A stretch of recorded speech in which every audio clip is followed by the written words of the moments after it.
Welcome to vanilla sprinkle. ఇవాళ మనకందరికి ఇష్టమైన ప్రియగారు అంటే ఎవరు అనుకుంటున్నారా? మన పెరుగు పచ్చడి ఆంటీ జర్నీ ఒకసారి గుర్తు చేసుకుందాం. విగో పెరుగు పచ్చడి ఆంటీ గారి జర్నీ. నాకు ఆంటీ అంటే ఇష్టం లేదు, అందుకని ప్రియగారు అంటున్నాను. 2 years బ్యాక్ నా క్లినిక్ వచ్చారు. ఐబ్రోస్ చేయించుకోవడానికి అపాయింట్మెంట్ తీసుకొని వచ్చారు. అప్పుడు తను ఐబ్రోస్ చేసుకొని బెడ్ మీద నుంచి లేవడానికి కష్టపడుతుంటే, మీరు వెయిట్ లాస్ ఎందుకు అవ్వకూడదు ఆలోచించండి అని చెప్పిన మాటని తను ఐబ్రోస్ చేయించుకొని, అప్పుడు నాకు ప్రియగారు అంత ఇంట్రాక్షన్ లేదు, అంత క్లోజ్ కాదు.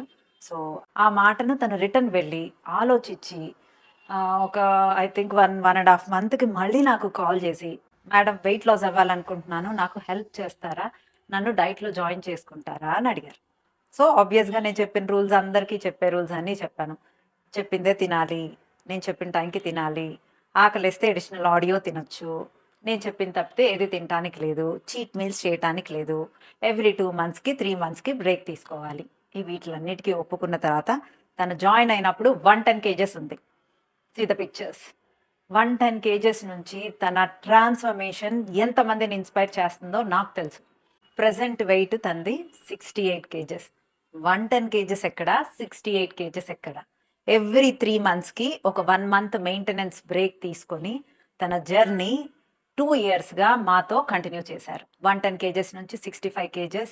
అది మళ్ళీ మెయింటెనెన్స్ డైట్లో మోడరేట్గా తింటూ ఈ వెయిట్ను మెయింటైన్ చేస్తూ 2 yearsగా నాతోనే జర్నీ చేస్తున్నారు. సో తన టార్గెట్ 58 అంట. మనం wish you all the best చెప్దాం. సో తన డెడికేషన్కి హ్యాట్స్ ఆఫ్. తనను చూసి ఇన్స్పైర్ అయ్యి నా దగ్గరకు వచ్చే వాళ్ళ సంఖ్య నేను చెప్పలేను. అండ్ తను అంటే ప్రియగారు అంతమందిని ఇన్స్పైర్ చేసింది అనేది ఈ వీడియోలో ప్రియగారికి చెప్తున్నాను. ప్రియగారు, మీరు చాలా మందిని ఇన్స్పైర్ చేశారు. సో యు ఆర్ గ్రేట్ అండి. ఇంతమంది ఉమెన్ని ఇన్స్పైర్ చేస్తున్నందుకు hats off and claps. So డెఫినెట్గా ప్రియగారి ట్రాన్స్ఫర్మేషన్ ఒక మెరాకిల్ అనే చెప్పొచ్చు.